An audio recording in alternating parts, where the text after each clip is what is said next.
बिस्मिल्लाहिर्रहमानिर्रहीम। आज हम डायनामिक्स यूनिट 3 क्लास 9 में एक बहुत इम्पोर्टेंट टॉपिक पढ़ते हैं, law of inertia. Newton's first law of motion जो हम पढ़ चुके हैं is also called law of inertia. What is inertia? The property of a body due to which it resists a change in its states of rest or of uniform motion is known as inertia.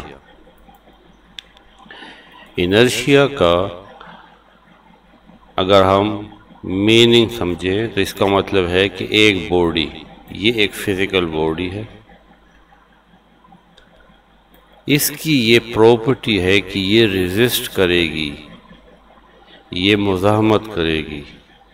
किसके खिलाफ?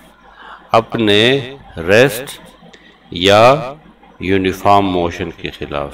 इसका मतलब है कि अगर ये body rest में है तो ये रेस्ट में रहना चाहती है, ये मूव नहीं करना चाहती। अगर हम इसको मोशन देना चाहेंगे तो ये रेजिस्ट करेगी, ये मूव नहीं करना चाहती। अगर ये बॉडी मूव कर रही है एक स्पीड के साथ और हम इसे रोकना चाहेंगे तो ये के खिलाफ, इस मोशन के खिलाफ रेजिस्टेंस ऑफर करेगी। यानी ये वही न्यूटन फर्स्ट लॉ है कि एक बॉडी जो रेस्ट में है वो रेस्ट में रहती है और एक बॉडी जो मूव करती है स्ट्रेट लाइन में वो हमेशा मूव करेगी जब तक कि उस पर कोई एक्सटर्नल फोर्स या नेट फोर्स अमल ना करे।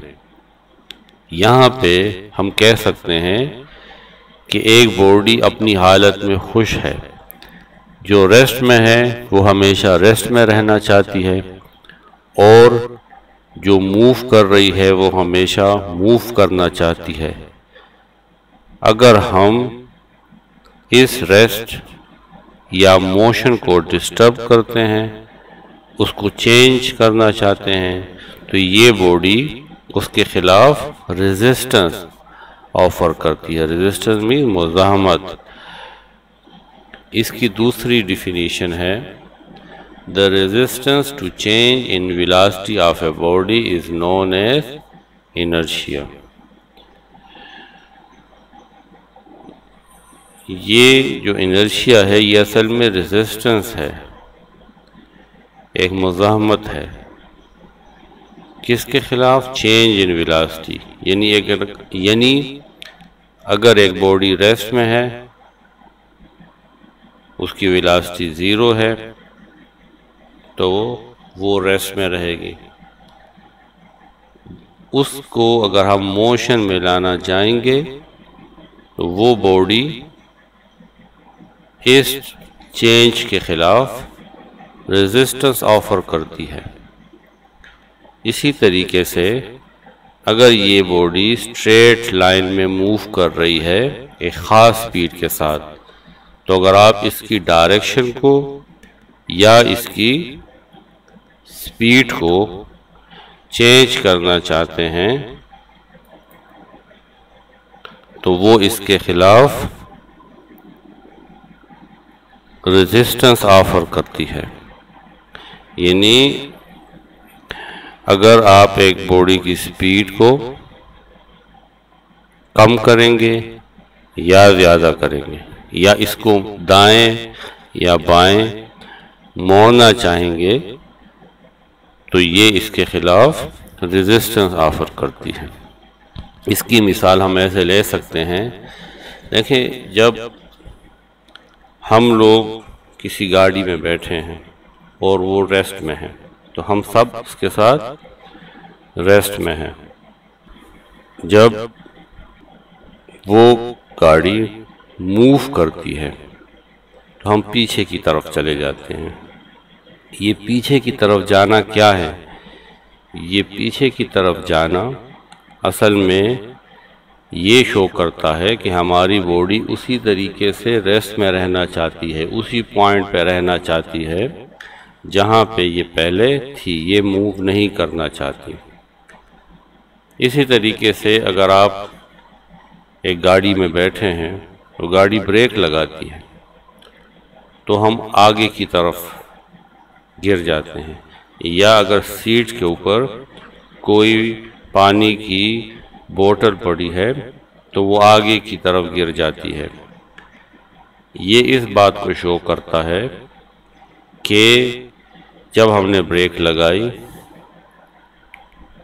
तो बोतल उसी तरीके से मूव करना चाहती है, क्योंकि हमने तो गाड़ी को ब्रेक के ज़रिए रोका, लेकिन वो बोतल जो है वो फ्री है मूव करने में, इसलिए वो आगे की तरफ जाती है।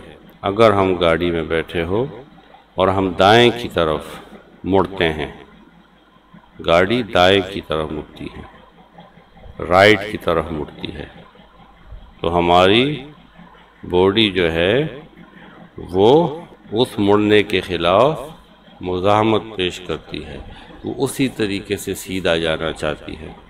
और आप देखते हैं कि आप राइट की तरफ थोड़ा सा फोर्स लगाते हैं। ये तमाम इनर्शिया की एग्जाम्पल्स हैं। यहाँ पे आप एक एक्सपेरिमेंट कर सकते हैं। ये कॉइन इस कार्डबोर्ड के ऊपर रखी हुई है। अगर आप इस कार्डबोर्ड को तेज़ी के साथ इस तरह खींचें राइट की तरफ, तो इस पे पड़ी हुई कॉइन जो है वो कार्डबोर्ड के साथ मूव नहीं करेगी, बल्कि वो इस गिलास में गिर जाएगी। ये लॉ ऑफ इनर्शिया की वजह से है। हमने कार्डबोर्ड को मूव किया, वो हमारे कंट्रोल में है। ये कॉइन मूव नहीं करना चाहती, ये उसी तरह रेस्ट में रहेगी ड्यू टू इनर्शिया, और जब इससे ये कार्डबोर्ड हटेगा तो कॉइन इस गिलास में गिर जाती है। अब इसकी कुछ एक्सप्लेनेशन है कि the inertia of the body depend upon the mass of the body. ये तो हमने समझ लिया कि inertia is the property of matter due to which it does not change its state of rest और motion. Inertia depends upon the mass of the body. Greater the mass of the body, greater will be the inertia of the body, and thus greater force will be required to bring a change in its state of rest or of motion and vice versa. Inertia depend करता है मास के ऊपर। जिस body का मास ज़्यादा होगा उसमें inertia ज़्यादा होगा, यानी हम उस बॉडी का स्टेट मुश्किल से चेंज करते हैं।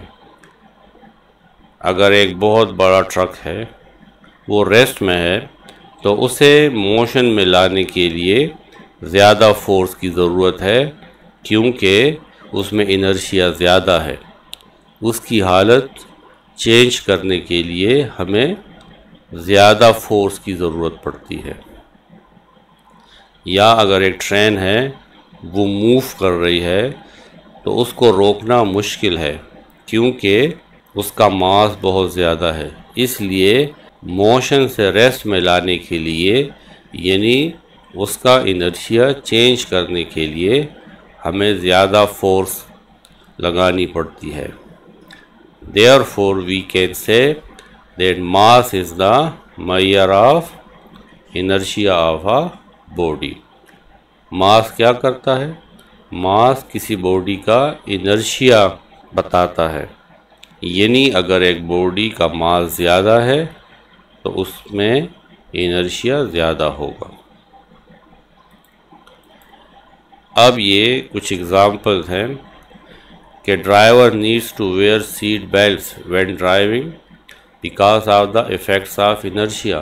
Without the seat belt, if the driver suddenly applies his vehicle's brakes, he will continue to move forward due to inertia and crashes into the windscreen. With a seat belt on, the driver will be prevented by the seat belt from crashing into the windscreen. आपने देखा होगा कि गाड़ियों के साथ उसके seat के साथ सीट बेल्ट लगी होती है. ये सीट बेल्ट पहनना लाजमी है. ये इसलिए कि अगर किसी वजह से गाड़ी को अचानक ब्रेक लग गई या उसका एक्सीडेंट हो जाता है तो हमारी मोशन भी उस गाड़ी के साथ है. जब गाड़ी 120 किलोमीटर पर आवर की रफ़्तार से जा रही है तो हमारी रफ़्तार भी वही है. जब गाड़ी रुकती है तो हम नहीं रुकते क्योंकि ब्रेक्स गाड़ी को लगती हैं. तो ड्यू टू इनर्शिया हमारी बॉडी उसी तरीके से आगे की तरफ 120 किलोमीटर पर आवर की रफ़्तार से जा रही होती है. अगर ये सीट बेल्ट ना हो तो हम सामने वाली विंड स्क्रीन से टकरा सकते हैं और हमें चोट लग सकती है. तो ये इनर्शिया की एक एग्ज़ाम्पल है. दूसरी एग्ज़ाम्पल ये बस की है. When a bus starts moving suddenly, the passengers standing in it would fall backward. The reason is that the lower part of the body of the passenger is in firm contact with the floor of the bus and is carried forward by motion of the bus, but the upper free part of the body of the passenger remains at rest due to inertia.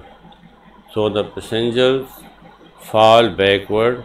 Conversely, if a moving bus suddenly stops, the passengers fall forward. इस paragraph में देखें, ये है कि ये बस है. जब बस रुकी होती है हम आराम से उसमें खड़े रहते हैं. यूँ ही बस चलती है तो हम पीछे की तरफ गिर जाते हैं क्योंकि है बस के साथ हमारे सिर्फ ये लोअर पार्ट, ये हमारे पाँव जो है बस के साथ कनेक्टेड है. अपर पार्ट फ्री है. तो यूँ ही बस मूव करती है तो क्योंकि ये हमारे जो फीट है ये इस बस के फ्लोर के साथ कनेक्टेड है, इसलिए ये तो बस के साथ मूव करना शुरू कर देते हैं.